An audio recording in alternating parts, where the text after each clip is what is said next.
કરું દિયોદર ધારાસભ્ય શ્રી કેસાજી ચૌહાણને જે પોતાનું સંબોધન કરે. કેસાજી ચૌહાણ.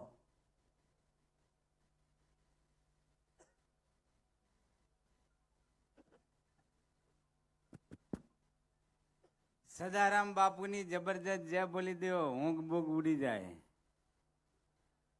બોલો સદારામ બાપુ કી. અડધા જ બોલ્યા છે હો.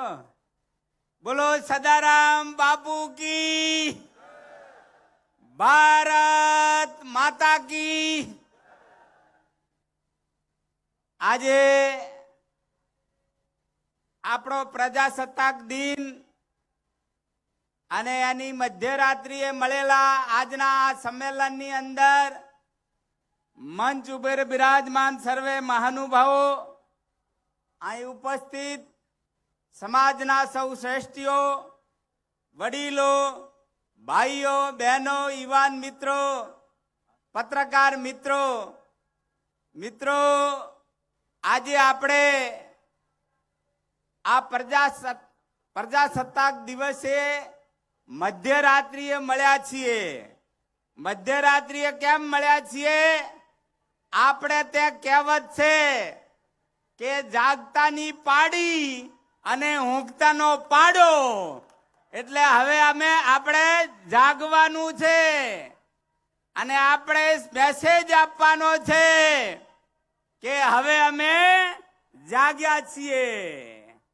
મિત્રો, આપણા સૌનું લક્ષ્ય છે કે સમાજ સશક્ત બને, સમાજ શક્તિશાળી બને.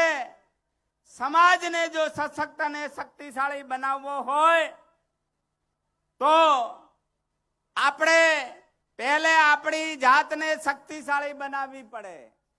શક્તિશાળી નાગરિકો દ્વારા શક્તિશાળી સમાજનું નિર્માણ થઈ શકે અને શક્તિશાળી સમાજ દ્વારા જ સક્ષમ ભારતનું નિર્માણ થઈ શકે.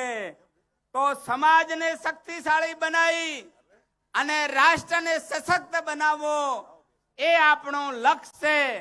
અને એ લક્ષ્યને હાંસલ કરવું હોય તો આપણે આપણી જાતને શક્તિશાળી બનાવવી પડે.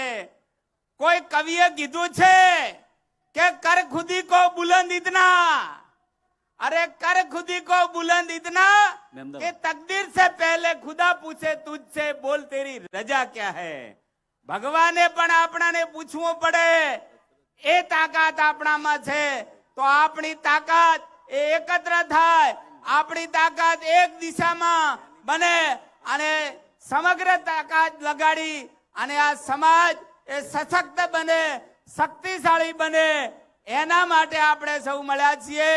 તો એના માટે આ 21મી સદી એ શિક્ષણની સદી છે અને શિક્ષણ થકી એ સમાજ શક્તિશાળી બને. એના માટે આપણે આજે એકત્ર થયા છીએ.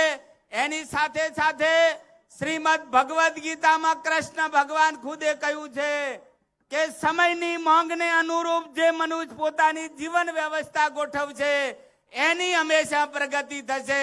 તો સમયની માંગ છે કે સમાજ પોતાના સામાજિક રીત રિવાજોમાં પરિવર્તન લાવે અને સામાજિક રિવાજોની અંદર ખાસ કરીને લગ્ન જેવા પ્રસંગોની અંદર જે ખર્ચા ઓછા થાય, એ આર્થિક જે બચત થાય, એ બધી જ બચત આપણે સમાજના અને કુટુંબના શિક્ષણ પાછળ ખર્ચીએ. એની સાથે સાથે સમયની બચત થાય, એ સમયનો ઉપયોગ સમાજના, દેશના અને રાજ્યના વિકાસની અંદર આપણે ખર્ચી શકીએ તો આપણે ધારેલું લક્ષ્ય હાંસલ કરી શકીએ. આજના પ્રસંગે વધુ વાત ન કરતા યુવાન મિત્રો ખૂબ મોટી સંખ્યામાં છે. તો યુવાન કોને કહેવાય? કિનારો સે ટકરાયું છે તूफान कहते हैं, किनारों से टकराયું છે तूफान कहते हैं, मगर तूफान से टकराયું છે युवान कहते हैं. वो जवानी जवानी नहीं, वो जवानी जवानी नहीं जिसकी कोई कहानी ना हो, उन आंखों की कोई हस्ती नहीं जिन आंखों में पानी ना हो. આ સમાજ માટે પાણી બતાવવા માટે આપણે સૌ એકત્ર થયા છીએ. આવો આપણે સૌ સહિયારા પુરુષાર્થ થકી મહેનતને અપનાવો, આળસને ખંખેરી નાખો આળસ એ જીવતા મનુષ્યની કબર છે. આવો આવતીકાલના ઉજ્જવળ ભવિષ્ય માટે આપણે સૌ સહિયારો પુરુષાર્થ કરીએ એવી આપ સૌને વિનંતી કરું છું. આપ સૌનો આભાર. હલો ખૂબ ખૂબ આભાર કેસાજી